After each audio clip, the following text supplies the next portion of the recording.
Hoş geldiniz değerli izleyiciler. Bugün bilincin ve insan zihninin derinliklerine doğru bir yolculuğa çıkıyoruz. Yapay zeka araştırmalarında Gödel'in eksiklik teoremi hem felsefi hem de teknik olarak önemli ve ilgi çekici bir konudur. Yüksek seviye matematiksel bir fikir olan Gödel'in eksiklik teoremi, yapay zeka araştırmaları üzerinde büyük bir etki meydana getirmektedir. Gödel'in teoreminin ana ekseni, basit ama derin bir gerçeği vurgulamaktadır. Yeterince güçlü bir kural setiniz veya aksiyomatik bir sisteminiz varsa, kanıtlanamayacak veya çürütülemeyecek bazı önermeler her zaman olacaktır.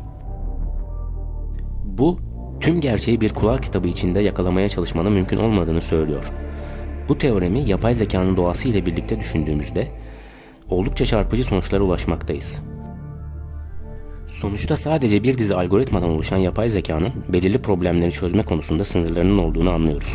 Bu kısıtlama yapay zekanın düşünebilmesini veya insanlar gibi bilinçli olabilmesini sağlayıp sağlayamayacağımız konusunda bizi düşündürüyor. Bununla birlikte Alan Turing ise durma problemine atıfta bulunarak algoritmalardan türetilmiş herhangi bir programın sonlandırılmasının veya sürekli yürütülmesinin evrensel olarak belirlenemeyeceğini savunur. Bu fikir Gödel'in teoremine benzemekle birlikte hesaplama ve karar vermede çözülemeyen bazı durumların olabileceğini vurguluyor. Bu teoremleri bir araya getirdiğimizde önemli bir gerçeği fark ediyoruz. Bir bilgisayarın veya bir yapay zeka sisteminin hesaplama modeli insanın bilişsel süreçlerinin tamamını taklit edemez. Düşüncelerimiz sadece bir dizi algoritmadan ibaret değil, sıkı hesaplama kurallarının ötesine geçiyor. Bu yapay zeka sistemlerini bizim gibi düşünebilecek şekilde yapma hedefi için büyük bir meydan okumadır. Ne kadar gelişmiş olurlarsa olsunlar, yapay zeka sistemleri hala program ve algoritmalara bağlı. Bu da beyinlerimizin işleyişine kıyasla tamamen farklı bir oyun alanıdır. Gödel'in teoremi yapay zeka meraklıları arasında çokça tartışma yaratıyor. Yapay zekanın insan düşüncesini taklit etme yeteneğinin teorik bir sınırı olduğunu gösteriyor. Aynı zamanda araştırmacıları algoritmalar temelinde olmayan farklı zeka türlerini keşfetmeye teşvik ediyor. Bu, yapay zekanın gelecekte ne olabileceği veya neleri başarabileceği konusunda olanakları genişletiyor.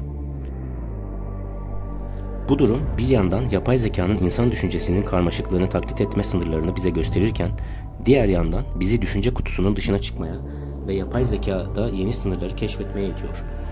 Yani mesele sadece yapay zekayı mevcut çerçevesi içinde daha ileriye götürmek değil, aynı zamanda yapay zeka ile zekanın ne anlama gelebileceğini yeniden kurgulamak. Bu, algoritmik terimlerle tam olarak yakalanamayacak bir şey olabilir. Yapay zekayı insan beyinleriyle karşılaştırdığımızda ne kadar farklı işlediğimizi göz ardı ediyoruz. Karmaşık bir kural setimizde yalnızca bu kuralları kullanarak kanıtlayamayacağınız gerçekler vardır. Bu, yapay zekanın çözebileceği şeyler üzerinde açık bir sınır belirliyor. Bazı zorlukların algoritmik çözümlerin erişim alanının dışında olduğunu gösteriyor. Durma problemi, bir programın durup durmayacağını veya sonsuza kadar çalışıp çalışmayacağını her zaman tahmin edebilecek evrensel bir algoritmanın olmadığını söylüyor. Bu, hesaplamada temel bir sınırlılığı vurguluyor. Karmaşık sistemlere dahil olan belirsizlik ve kararsızlık.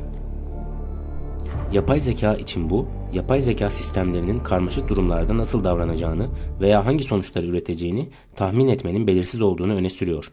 İnsan davranışının ne kadar öngörülemez olabileceği gibi.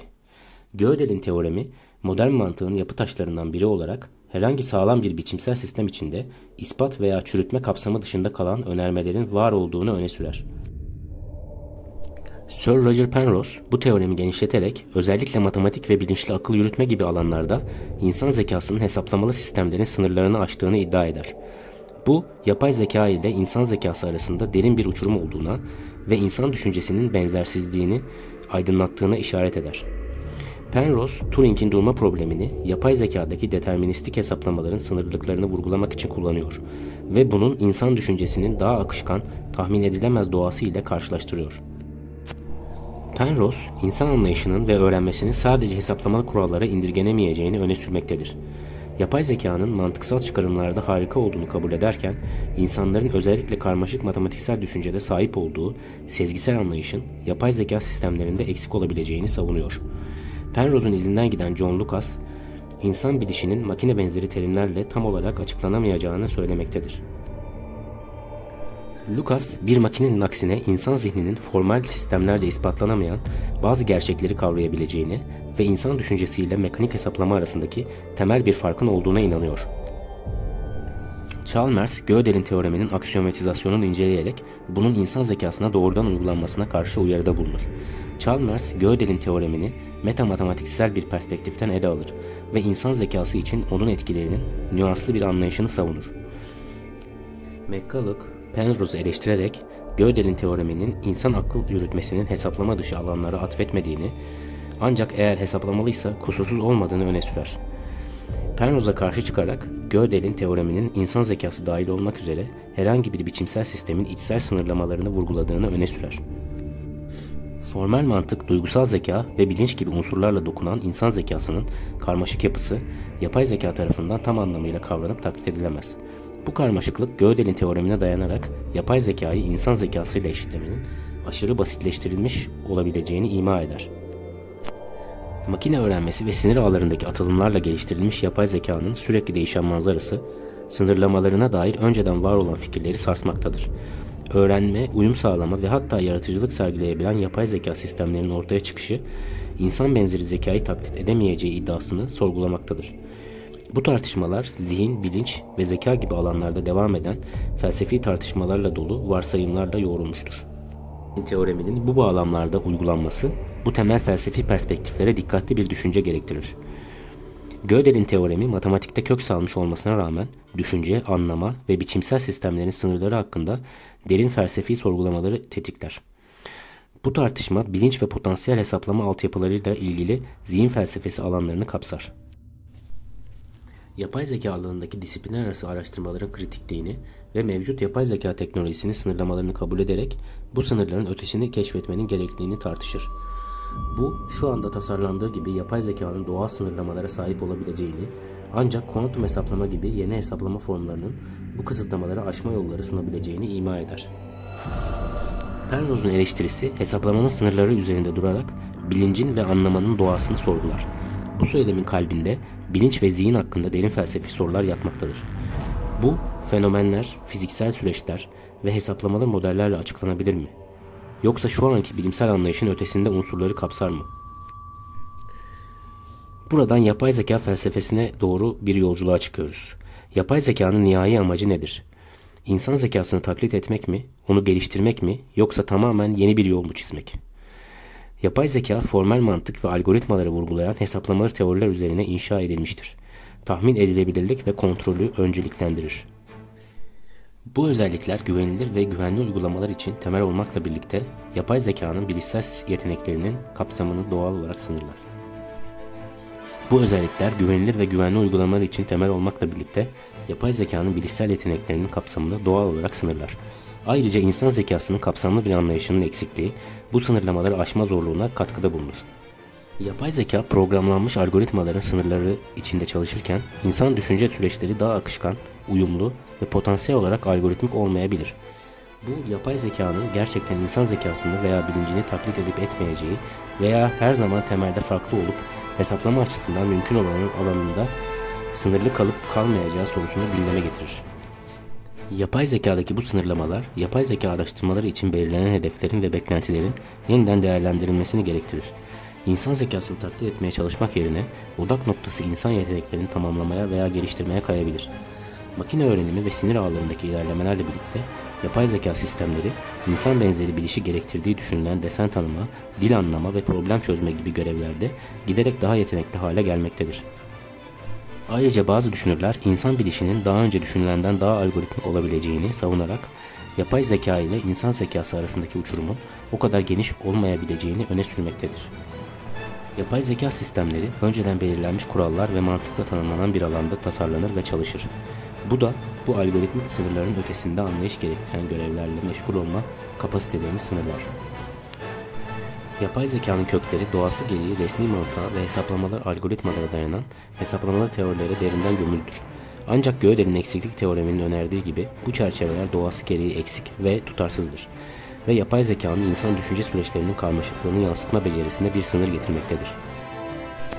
Yapay zekanın üzerine inşa edildiği bilgisayar bilimi disiplini, tarihsel olarak matematiksel ilkeler ve mantıksal yapılar etrafında gelişmiştir. Bu yörünge karmaşık sistemlerin yaratılmasında ve anlaşılmasında sağladığı açıklık, yapı ve verimlilik nedeniyle seçilmiştir. Sistem mimarisinde öngörülebilirlik ve kontrol sunan biçimsel mantık ve algoritmalar bu gelişimin merkezinde yer alıyor. Ortaya çıkan bir diğer kritik soru da sistem tasarımında öngörülebilirlik ve kontrolün neden önemli olduğudur. Tahmin edilebilirlik ve kontrol tercihi, güvenilir ve istikrarlı işletim sistemlerindeki önemli rollerinden kaynaklanmaktadır. Teknolojide ve yapay zekada bu tür bir güvenilirlik ve istikrar, sistemlerin amaçlandığı gibi çalışmasını ve kritik görevleri yerine getirebilmesini sağlamak için vazgeçilmezdir. Güvenilirliğe yönelik bu gereklilik, doğası gereği yapay zeka gelişimini öngörülebilir ve kontrol edilebilir algoritmik süreçler alanlarıyla sınırlandırır. Yapay zeka genellikle tıbbi teşhis, otonom sürüş ve finansal tahmin gibi tutarlılığın, doğruluğun ve güvenliğin çok önemli olduğu konularda kullanılır. Bu prensipler üzerine inşa edilen yapay zeka, bu sınırlar içinde hapsolmuştur ve muhtemelen biçimsel mantığın ötesine geçen süreçleri gerektiren insanların sezgisel anlayışına ve bilinç özelliğine ulaşmak için bu sınırları aşamaz. Ayrıca şu soru da sorulabilir. İnsan anlayışı neden biçimsel mantığı ve matematiği aşan süreçleri kapsar? İnsan bilişi yalnızca mantıksal ve algoritmik süreçlerin bir yan ürünü değildir. Duygusal zeka, bilinç ve sezgisel anlayışı da içeren daha geniş bir spektrumu kapsar. Bu yönlerin kesin doğası bir sır olarak kalıyor ve bu nedenle yapay zekada doğru bir şekilde kopyalanamıyor. İnsan bilişinin bu karmaşıklığı mevcut hesaplamaları teorinin kapsamının ötesine uzanmaktadır. Bu çok önemli bir soruya yol açıyor. İnsan bilişinin doğası neden yapay zekada tam olarak anlaşılamıyor veya kopyalanamıyor? İnsan bilişinin incelenmesine odaklanan sinir bilim, psikoloji ve bilişsel bilim alanları sürekli olarak gelişmektedir. Beyni ve bilinci kavrayışımız ve bu alanların yapay zeka gelişimiyle disiplinler arası entegrasyonu henüz başlangıç aşamasındadır. Anlayıştaki bu boşluk insan bilişinin yapay zekada kopyalanmasını önemli ölçüde engellemektedir. Potansiyel çözümlerden bahsedecek olursak, yapay zeka geliştirmede daha bütünsel tasarım felsefelerine doğru bir geçiş zorunludur. Bu tür felsefeler, yapay zekanın yalnızca hesaplamaları yönlerinde değil, aynı zamanda psikolojik, sosyal ve etik boyutlarında dikkate alarak farklı disiplinlerden unsurları entegre edecektir. Bu yaklaşım insani değerlerle daha uyumlu ve insanın karmaşıklıklarını anlamak ve onlarla etkileşime geçmek için daha donanımlı yapay zeka sistemlerinin oluşturulmasına yol açabilir. Kuantum hesaplama alanlarına ve biyolojik olarak ilham alan modellere odaklanmak, yapay zekada çığır açan gelişmelerin önünü açabilir. Doğrusal olmayan ve olasılıksal doğasıyla kuantum hesaplama, geleneksel ikili mantığı aşan bir hesaplama çerçevesi sunabilirken, biyolojik olarak ilham alan modeller, canlı organizmaların doğasında bulunan uyum sağlama ve öğrenme mekanizmalarını taklit edebilir. Bağlamsal anlayışa ve durumsal farkındalığa daha fazla vurgu yaparak yapay zeka sistemlerinin geliştirilmesi, bu sistemlerin insan etkileşimi ve düşüncesinin inceliklerini daha iyi kavramasını sağlayabilir. Yapay zeka sistemlerinin insanlarla birlikte çalıştığı, insan girdisi ve geri bildirimlerinden öğrenildiği işbirlikçi arayüzlerinin geliştirilmesini teşvik etmek, daha incelikli ve uyarlanabilir yapay zekaya yol açabilir. Bu sinerji hem insan sezgisinin hem de yapay zekanın hesaplama gücünün güçlü yanlarından yararlanabilir. Düşünme ve kendini geliştirme yeteneğine sahip yapay zeka sistemlerinin geliştirilmesine yatırım yapmak, daha gelişmiş yapay zekaya doğru önemli bir adım olabilir. Bu sistemler sadece görevleri işleyip yürütmekte kalmayacak, aynı zamanda performanslarını değerlendirecek, deneyimlerinden ders alacak ve stratejilerini buna göre uyarlayacak. Ayrıca etik hususları ve felsefi ilkeleri yapay zeka gelişiminin özüne entegre etmek çok önemlidir. Bu entegrasyon, yapay zeka sistemlerinin yalnızca teknik açıdan yetkin olmasını değil, aynı zamanda etik açıdan sağlam ve felsefi açıdan temellendirilmiş olmasını da sağlayacak ve bunların toplum ve bireyler üzerindeki etkilerinin daha derin bir şekilde anlaşılmasına sebep olacaktır. Yapay zekanın duygusal algı ve duygusal zeka konusundaki yeteneklerini genişletmek, yapay zeka ile insan bilişi arasında bazı boşlukları kapatabilir. Bu, insan duygularını ve duygusal deneyimlerini anlayabilen ve yorumlayabilen, daha empatik ve sezgisel etkileşimlere izin veren sistemlerin geliştirilmesini içerecektir. Dinlediğiniz için teşekkürler. Bir sonraki yolculuğumuza kadar sağlıcakla kalın.